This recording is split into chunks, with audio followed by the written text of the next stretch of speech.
Hannah Maguire grew up in a world that felt steady and safe. Raised in regional Victoria, she was surrounded by family who believed deeply in routine, honesty, and kindness. From a young age, Hannah learned the value of responsibility. She was the kind of child teachers remembered years later, not because she was loud or rebellious, but because she was reliable. If something needed to be done, Hannah did it. If someone needed help, she noticed. Friend from her childhood describe her as naturally trusting, not naive but open. Hannah believed people meant what they said. She believed effort mattered. She believed relationships were built through patience and understanding. Those beliefs shaped the person she became. As she grew older, Hannah's life followed a path that looked stable from the outside. She worked hard, balanced study with employment, and stayed close to her family. She wasn't drawn to chaos or drama. Her lifestyle was quiet, grounded, and practical. She enjoyed simple routines, work, home, spending time with people she loved. There was a sense that Hannah was building something solid, step by step. To her parents, Hannah was dependable. She checked in regularly. She shared plans. She talked about the future. There was no pattern of secrecy, no sudden disappearances, no warning that she was drifting into danger. To them, she was still the same thoughtful daughter they had always known. Among friends, Hannah was seen as loyal and gentle. She wasn't someone who dominated conversations or demanded attention. She listened more than she spoke. People trusted her because she didn't exaggerate, didn't manipulate, didn't play games. If Hannah said she was okay, people believed her. If she said she loved someone, they believed that too. When Hannah entered adult relationships, she approached them the same way she approached everything else, with commitment and good faith. She believed problems could be worked through. She believed conflict didn't automatically mean failure. That mindset made her patient, forgiving, and willing to try longer than most people would. From the outside, her life showed no signs of instability. There were no public arguments, no visible breakdowns, no dramatic exits. She wasn't someone people worried about. She wasn't someone friends felt they needed to check on constantly. She appeared strong, capable, and in control of her choices. And that's what makes this story so unsettling, because when people later search for warning signs, they struggled to find them in the early chapters of Hannah's life.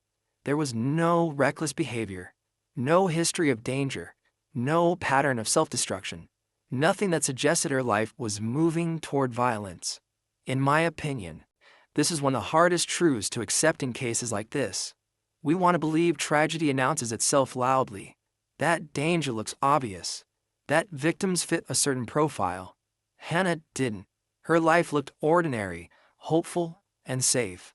And that's why what came next shocked everyone, because nothing about Hannah Maguire's life suggested what was coming next. At first, Hannah's relationship looked like progress. It looked like adulthood unfolding the way it was supposed to. She had met someone, committed to building a life together, and taken tangible steps toward the future. To people on the outside, this wasn't a risky choice.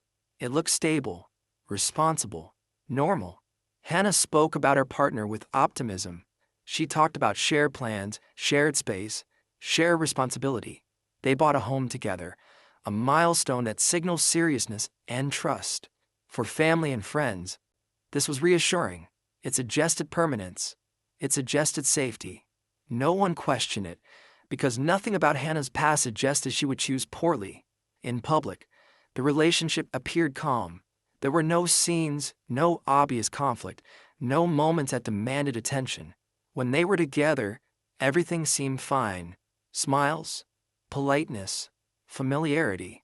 It was a kind of relationship people assume is healthy simply because it isn't visibly broken. But private reality rarely announces itself. Behind closed doors, the dynamic slowly began to shift. Not dramatically at first, just small changes in tone, small adjustments in behavior.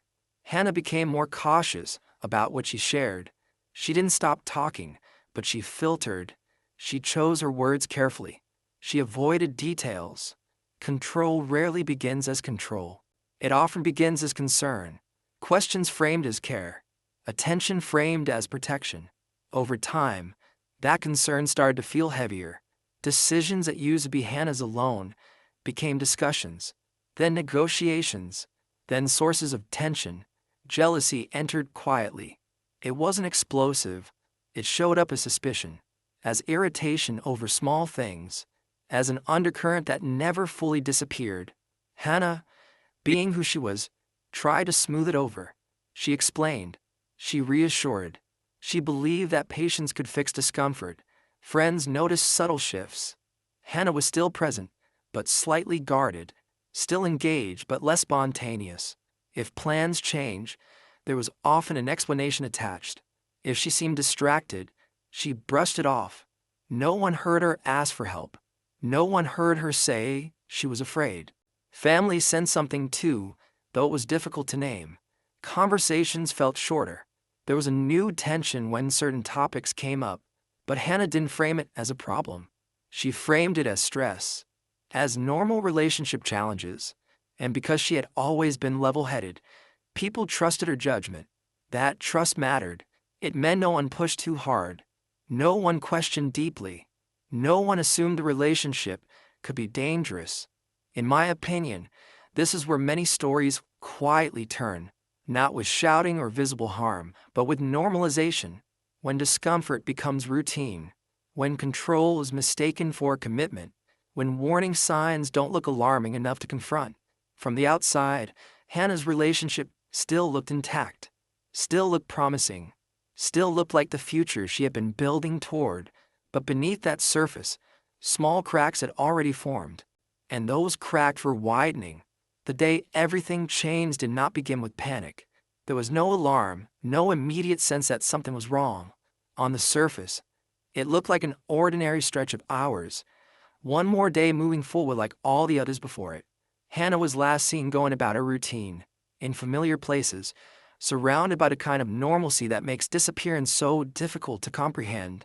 There was no packed bag, no goodbye message, no sign that she intended to vanish from her life. Everything she had been building was still there, waiting for her. That day, she communicated with people close to her. The messages were brief, but not unusual. There was no obvious distress, no clear signal of danger. If anything, the tone suggested she was trying to keep things steady, controlled, contained. Looking back now, that restraint feels heavy. At the time, it felt normal. The last known interactions placed Hannah near people and locations that should have been safe, places she had been before, people she trusted. Nothing about the setting raised immediate concern. That's what made the silence that followed so unsettling. As hours passed, Hannah stopped responding. At first, no one panicked. Hannah was independent. She worked. She had responsibilities. Delayed replies were not unheard of. Friends assumed she was busy. Family assumed she would check in later. The absence felt temporary, explainable. But as night approached, that explanation began to thin. Calls went unanswered. Messages remained unread. The normal rhythm of communication broke, and with it came a growing unease. There was no confirmation of where Hannah was or who she was with. No updates. No reassurance. Then came messages that didn't feel right. Texts appeared that suggested emotional distress, confusion, and sudden decisions that did not align with Hannah's personality. The words felt unfamiliar. The tone felt off. To someone who truly knew her, they raised questions rather than answers. Hannah was thoughtful, careful. She didn't disappear impulsively. She didn't abandon people without explanation. This is where the timeline begins to fracture. The timing of the messages didn't match her usual habits. The phrasing didn't sound like her. And critically, the content conflicted with plans she had already discussed with others. The pieces no longer fit together. In my opinion, this is the most haunting moment in cases like this. Not the confirmed crime, but the uncertainty. The space where loved ones sense something is wrong, but cannot yet prove it. Where logic battles fear. By the time concern turned into urgency, precious hours had already slipped away. Hannah's absence was no longer just silence. It was a rupture, a break in the expected flow of her life. And from that moment on, nothing about the timeline made sense anymore. By the next morning, the silence had stopped feeling temporary. Hannah was someone who followed routine. She showed up, She checked in. If plans changed, she explained why. So when she failed to appear where she was expected, the absence carried weight. This wasn't just a missed message anymore. It was a break from everything people knew about her. Her phone went straight to voicemail. Messages remained unanswered. The quiet stretched longer than it ever had before. Friends began comparing notes, realizing they were all waiting on the same reply that never came. Each hour without contact made the situation harder to rationalize. Someone close to Hannah was the first to say it out loud. Something isn't right. It wasn't panic yet. It was concern sharpened by familiarity. Hannah didn't disappear without reason. She didn't ignore responsibilities. She didn't vanish overnight and leave people guessing. The longer the silence lasted, the more it contradicted who she was. Attempts were made to retrace her steps. People checked familiar places. They reached out to anyone who might have seen her last. Nothing came back with clarity. No confirmed sightings. No reliable explanations. Just fragments that refused to connect. That's when the situation crossed a line. The absence was no longer just emotional. It was procedural. Hannah was officially reported missing. Police became involved, and the case moved from private worry to public concern. Officers began with standard questions. When was she last seen? Who was she with? Had she mentioned leaving town? Was there any reason she might want to disappear? At first, the answers pointed in different directions. There were messages that suggested emotional distress. There was no immediate sign of forced disappearance.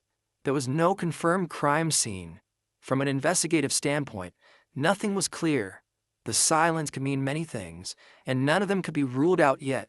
Police followed protocol. They reviewed phone records. They checked recent activity. They spoke to people closest to Hannah. Each conversation added information, but also introduced doubt. Some details aligned. Others conflicted. The timeline still refused to settle. What troubled investigators most was how suddenly Hannah's routine had collapsed. No financial activity. No confirmed travel. No logical destination. She had not taken steps to start over or disappear intentionally. The more officers learned about her personality, the less likely that theory became. In my opinion, this is what awaited the silence truly set in, not just because Hannah was missing, but because the absence contradicted the person everyone knew. Silence, in this case, wasn't neutral. It was evidence of disruption. As police continued asking questions, the circle of attention began to narrow. Someone, somewhere, knew more than they were saying, and the silence that had once felt empty was starting to feel deliberate. The break in the case came not with answers, but with a location. Hours outside Hannah's normal routine, investigators were alerted to a scene that immediately demanded attention. In a quiet, isolated area far from regular foot traffic, something had been found that did not belong there. The environment itself was still, almost indifferent. Open land, limited visibility, the kind of place people rarely pass without a reason. At first glance, the discovery appeared straightforward. There was evidence of damage, signs that suggested destruction rather than violence. To untrained eyes, it looked like an isolated incident, something tragic but possibly accidental, a situation that could be explained without intent. Investigators approached the scene methodically. They documented everything: the surrounding terrain, the positioning, the absence of witnesses. There were no obvious signs of struggle in the immediate area. No clear indicators that someone else had been present for long. That absence shaped early assumptions. The initial working theory leaned toward a personal decision or an accident. The messages sent earlier seemed to support emotional distress. The location suggested isolation. Combined, these details created a narrative that felt uncomfortable, but plausible. From a distance, it almost made sense. Police considered whether Hannah might have driven there alone, whether she had chosen privacy, whether panic or emotional overwhelm had led to a tragic outcome. In the early hours, investigators must follow what the evidence appears to say, not what they fear it might mean. But even then, there were inconsistencies. The damage didn't align perfectly with the terrain. The positioning raised questions about timing. Certain details suggested movement, activity that felt deliberate rather than spontaneous. Still, None of it was strong enough yet to dismantle the early theory. This is where cases often pause. A false sense of clarity settles in. A narrative forms. It explains enough to move forward without digging deeper than necessary.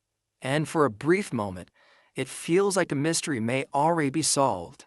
Family and friends, however, felt something different.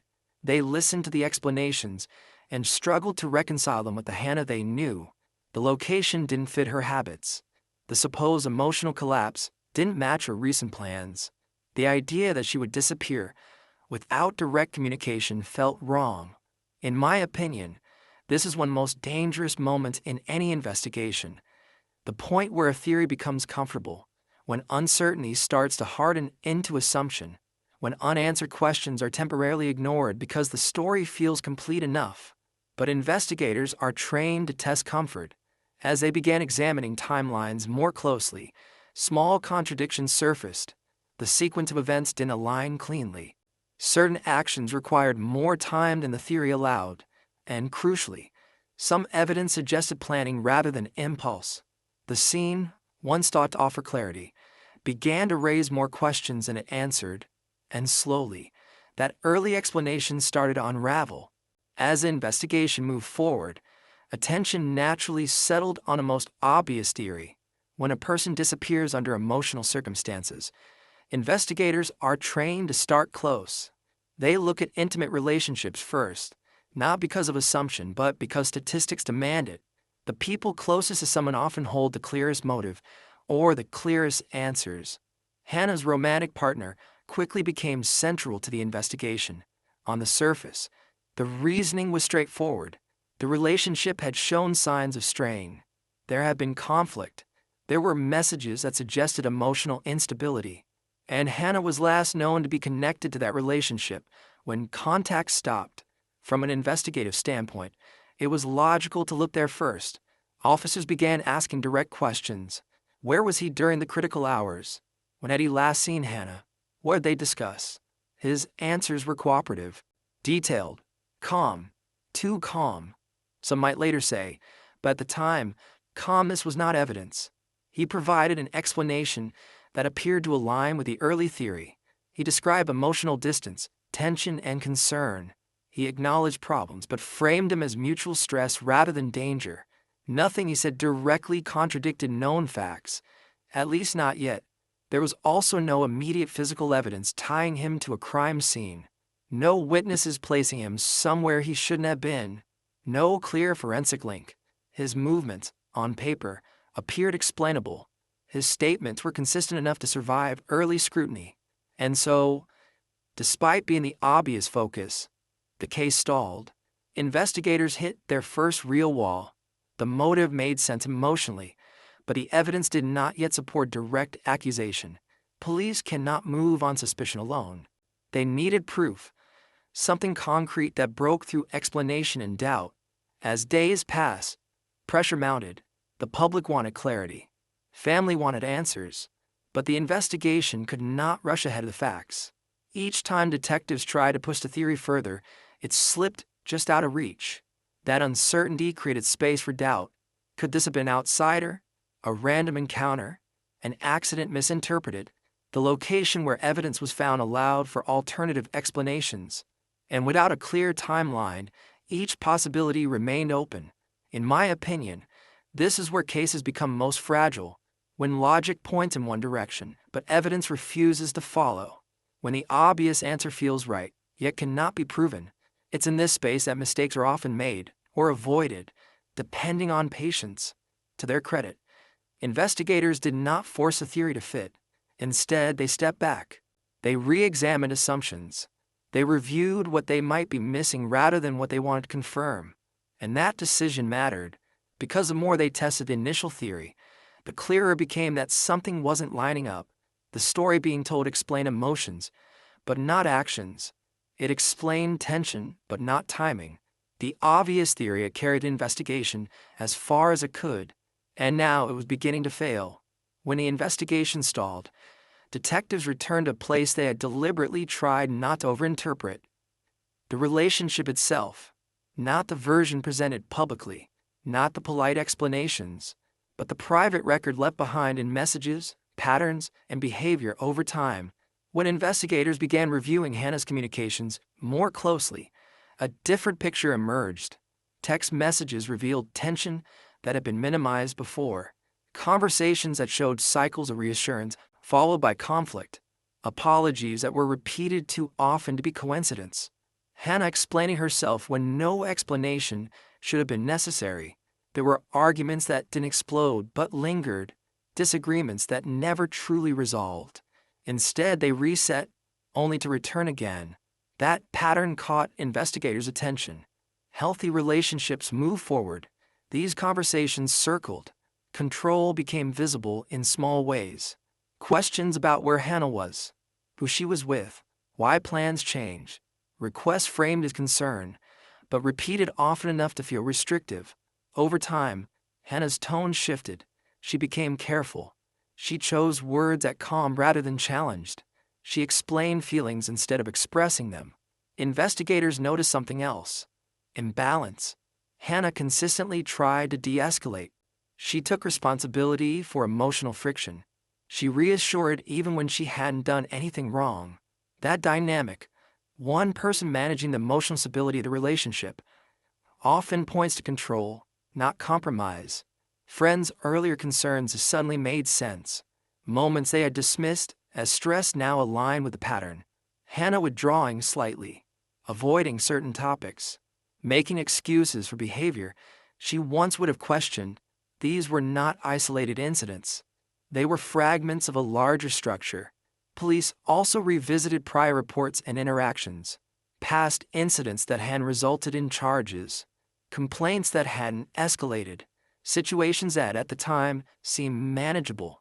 Seen together, they form a trajectory, one that moves steadily toward escalation. In my opinion, this is the hardest angle for investigators to confront, because it means acknowledging that danger didn't arrive suddenly. It grew, quietly, incrementally, hidden inside a relationship that still looked functional from the outside. Once detectives reframed the case through this lens, the earlier confusion began to dissolve. The messages sent after Hannah went silent were re-examined. The phrasing, the timing, the emotional tone. Suddenly, what once looked like distress began to resemble staging. Words that didn't sound like Hannah now stood out clearly as inconsistent with her voice. Behavior after her disappearance also took on new meaning. The calmness, the explanations, the willingness to cooperate without offering depth. None of it was proof, but together, it suggested control continuing even after Hannah was gone. This was a turning point. The investigation stopped asking whether the relationship mattered and started asking how deeply it mattered. Detectives were no longer looking for a random event. They were tracing a pattern that had been building long before the day Hannah disappeared. The real story wasn't about a single moment. It was about a relationship no one wanted to believe could end this way.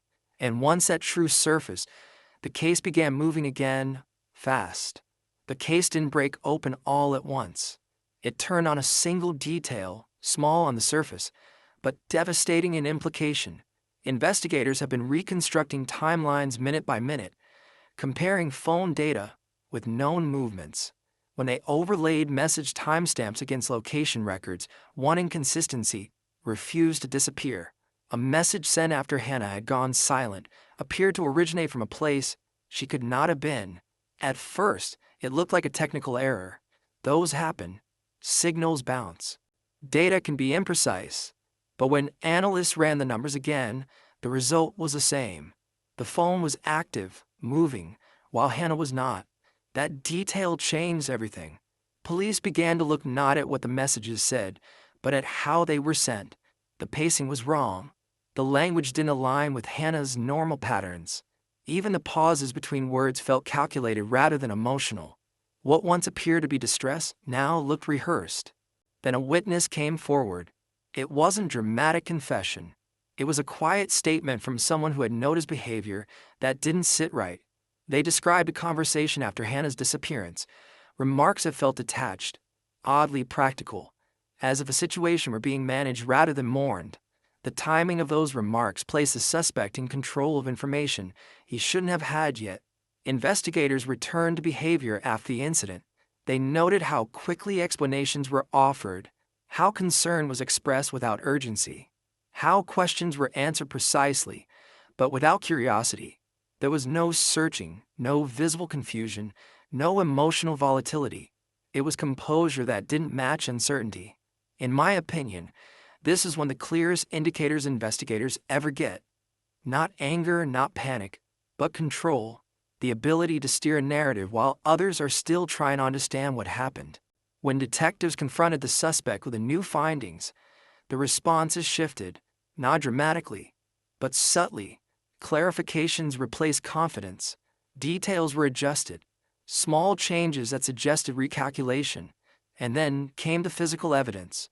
A trace connected the suspect's movements to the suspicious location during the critical window. Not enough on its own, but paired the phone data and witness account. It formed a line that could no longer be ignored. The story that once held together began to fracture. Investigators realized they weren't dealing with an emotional collapse or a sudden decision. They were looking at a sequence, actions taken in order with intent, messages sent to mislead, silence managed, time bought. The detail that changed everything wasn't loud. It wasn't cinematic. It was precise. And once that precision entered the investigation, the remaining pieces fell into place with disturbing clarity. The case no longer asked what happened to Hannah. It asked who had been controlling the story from the very beginning. Behind closed doors, the relationship Hannah had tried so hard to protect looked nothing like the version the world had seen. As investigators pieced together private messages, past incidents, and witness accounts, a darker reality emerged, one built not on sudden rage but on prolonged pressure. This was not a relationship that snapped in a single moment. It was one that tightened slowly, quietly, until there was no room left to breathe. Hannah had been living inside a cycle of emotional control. Arguments rarely ended. They paused. Tension never disappeared. It reset. Each disagreement left her working harder to restore peace, to reassure, to prevent escalation. Over time, that constant emotional labor reshaped her behavior. She became cautious, measured, afraid of triggering another conflict she would then be responsible for calming. Control showed itself in patterns rather than bruises. Questions about her movements became expectations. Concern became monitoring. Disagreement became guilt. Hannah was made to feel that stability depended on her compliance, her tone, her willingness to absorb blame. This is how manipulation hides. And responsibilities shifted onto the person least at fault. Friends later realized how often Hannah minimized her own discomfort. She explained behavior away. She framed fear as misunderstanding. She believed deeply that effort could fix anything. That belief kept her inside a situation that was quietly eroding her autonomy. For the partner, control had become identity. When Hannah began asserting boundaries, seeking independence, and emotionally pulling away, the balance shifted. What he had managed through pressure now felt like loss. And for someone whose sense of stability depended on control, that loss was intolerable. Investigators concluded that the motive was not jealousy alone. It was not anger alone. It was a collapse of dominance. The moment Hannah became unreachable emotionally, the dynamic broke. And rather than accept separation, the response was to regain control in the most final way possible. In my opinion, this is what makes this case so disturbing. Not the violence itself, but the logic behind it. A belief that another person's life exists to preserve emotional security. That losing control is worse than causing irreversible harm. The psychological breakdown wasn't sudden. It was the end point of entitlement, fear, and inability to exist without dominance. When Hannah could no longer be managed, the situation escalated beyond restraint. What happened that night was not an accident. It was not spontaneous. It was a tragic conclusion of a private reality hidden behind politeness, explanations, and silence.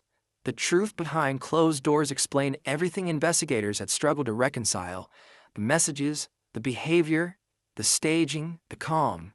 And once that truth surfaced, there was no longer any doubt about why Hannah's life had been taken. The relationship wasn't failing. It was being enforced. And Hannah paid the ultimate price for trying to break free. The investigation, painstaking and methodical, reached a critical turning point when the evidence finally closed the circle.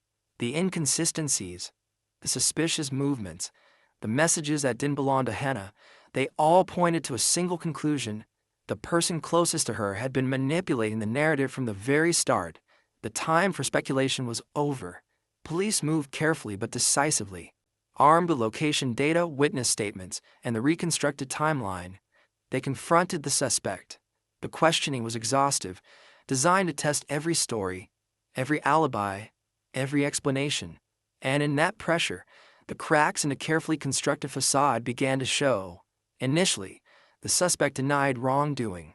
Words were chosen, stories rehearsed. But the weight of the evidence, the alignment of digital footprints, the forensic analysis, the chain of behavior, left no room for evasion. Eventually, after hours of careful interrogation, the confession came. Not dramatic, not shouting, not emotional, but quiet, resigned, and thorough. The truth that had been hidden behind closed doors for so long was now out in the open. Legal proceedings followed quickly.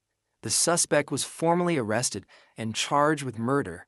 From there, the case moved through the system, with prosecutors laying out the pattern of control, manipulation, and ultimately, lethal violence. The evidence was compelling. Phone records, witness testimony, and forensic reports painted a consistent story. It left little room for doubt in the courtroom. Initially, a plea of not guilty was entered, allowing defense counsel to explore alternative explanations. But as the trial progressed, the strength of the evidence became undeniable. The detailed chronology of events, the behavioral patterns leading up to the night in question, and the intentional staging of misleading messages all formed a chain investigators and prosecutors could follow without ambiguity. Ultimately, the suspect entered a guilty plea to murder.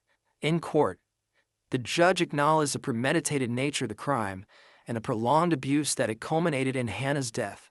Sentencing reflected the severity of both the act and the manipulation that led to it. The suspect received 28 years in prison, with a minimum of 22 years before parole eligibility. For Hannah's family and friends, the legal closure was bittersweet. Justice had been delivered, but no sentence could restore the life lost or erase the trauma. Still, the system had recognized the truth, acknowledged the manipulation, and imposed consequences proportionate to the crime. In my opinion, this phase of the case shows a critical role of patience, persistence, and meticulous evidence gathering. It is a reminder that even when the truth is obscured by lies and control, careful investigation can uncover it. Hannah's story ended in tragedy, but the legal resolution ensures accountability. For every person watching, it reinforces that abuse, control, and manipulation are not invisible. They leave traces, and those traces can lead to justice. If you want to understand more stories like this and the warning signs that can save lives, subscribe to Case Explained. We'll continue uncovering truth, piece by piece, to honor the lies behind the headlines. The cameras stopped rolling, the headlines faded, but the aftermath of Hannah Maguire's death lingered far longer than the public realized. For her family, the grief was constant, unrelenting, and impossible to contain within a timeline. Every corner of their home reminded them of her absence, her room, her belongings. Even the ordinary routine she had once followed, simple memories once comforting, now carry a weight of loss so profound it reshaped daily life. Parents who had raised a child full of promise were left navigating reality where their daughter's future had been stolen. In my opinion, this is the quietest, hardest part of any true crime. Life does reset once justice is served. Friends and acquaintances face their own emotional reckoning. People who had trusted Hannah's partner, or even just been connected tangentially, struggled with shock and disbelief. Guilt settled over some, wondering if they could have noticed warning signs sooner. Others wrestle with anger, confusion, and frustration at how someone could manipulate appearances so thoroughly. For many, the loss felt compounded by the realization that tragedy had been preventable. The media spotlight, relentless during the investigation trial, added another layer of strain. Coverage of the case was intense and detailed, often dissecting intimate aspects of Hannah's life, her relationship, and the decisions that led to her death. While this transparency was necessary to tell the story accurately, It also placed her family and friends under scrutiny, forcing them to relive the events in public over and over. Innocent people, neighbors, colleagues, and friends, were pulled into narratives they had no part in creating. Privacy became a distant memory, replaced with constant questioning and public opinion. Even beyond emotional trauma, practical consequences surfaced. Legal battles over assets, insurance claims, and intervention orders created tension and financial pressure. The ripple effects extended into the broader community, reinforcing the sense that Hannah's death had fractured more than just one household. Schools, workplaces, and social circles were left to process fear, uncertainty, and grief that had no easy resolution. In the long term, the psychological impact is undeniable. Survivors of loss in cases like this often face anxiety, depression, and hypervigilance. Trust is harder to extend, and everyday decisions can be overshadowed by fear. For those who loved Hannah, the absence is permanent. For the community, the awareness of what can hide behind closed doors is forever heightened. In my opinion, this is the aspect of true crime that is most overlooked. The human cost beyond the courtroom. Justice, while necessary, cannot heal the invisible wounds left in its wake. Hannah's life ended violently, but her story continues in the grief, resilience, and vigilance of those left behind. And it is in remembering that human dimension, beyond the evidence in the trial, that we honor her life most fully. Hannah Maguire's story does not end with a courtroom verdict. It does not end with headlines or legal sentences. It ends in a quiet reflection of what can happen when warning signs of relationships go unnoticed, minimized, or dismissed. Relationships are meant to be spaces of trust, safety, and mutual respect. But this case shows how easily control, manipulation, and emotional abuse can hide behind normal routines, polite explanations, and seemingly loving gestures. Hannah's life appeared ordinary, stable, and even enviable from the outside, yet inside her home, patterns of control had been quietly building for years, escalating to a tragic climax. For viewers, the lesson is both clear and urgent. Pay attention to patterns, not just incidents. Repeated insistence on knowing your whereabouts, the subtle erosion of your autonomy, excessive jealousy disguised as concern, and attempts to isolate you from support networks are not quirks of personality. They are warning signs. Emotional manipulation is often invisible to those outside a relationship, but its effects are real, profound, and dangerous. Hannah tried to navigate these signs on her own. She attempted to assert boundaries, sought intervention orders, and reached out for help. But the tragedy underscores another lesson. Even awareness is not always enough if protective systems fail or if those around you do not listen. Listening, believing, and acting quickly when someone expresses fear in a relationship can save lives. In my opinion, the most haunting aspect of this case is how normal life can conceal extraordinary danger. Hannah's friends and family never imagined that someone so trustworthy, kind, and independent could be placed in mortal peril by someone she loved. That tension between public perception and private reality is what makes relationship-based violence so insidious, and why education and vigilance are essential. As we reflect, the responsibility does not lie solely with victims. Society, families, friends, and legal systems must recognize red flags, take threats seriously, and act decisively. Awareness and intervention are not just preventative, they are lifelines. Hannah Maguire's life, though tragically cut short, offers a stark warning. Love should never feel controlling. Care should never feel coercive. Concern should never erase freedom. For everyone watching, let this case serve as both a caution and a call to action. Pay attention to the small signs. Trust intuition. Speak up when someone you care about shows fear. Patterns matter as much as isolated incidents. Hannah's story is heartbreaking, but can teach us vigilance, compassion, and the urgency of protecting those we love. If you want to learn more about cases like this and understand the subtle signs of relationship abuse that too often go ignored, subscribe to Case Explained. We'll continue exploring these stories, piece by piece, to honor the lives behind headlines, and to ensure awareness leads to action. If Hannah Maguire's story left you speechless, you're not alone. Her life, her struggles, and the lessons from this tragic case remind us how critical it is to recognize warning signs in relationships. At Case Explained, we dig deep into the darkest, most complex relationship crimes, examining every detail, every pattern, and every truth behind closed doors. Each story is broken down to help you understand, learn, and stay aware. If you want to see more cases like this, make sure you like this video, subscribe to our channel, and share it, because awareness can save lives.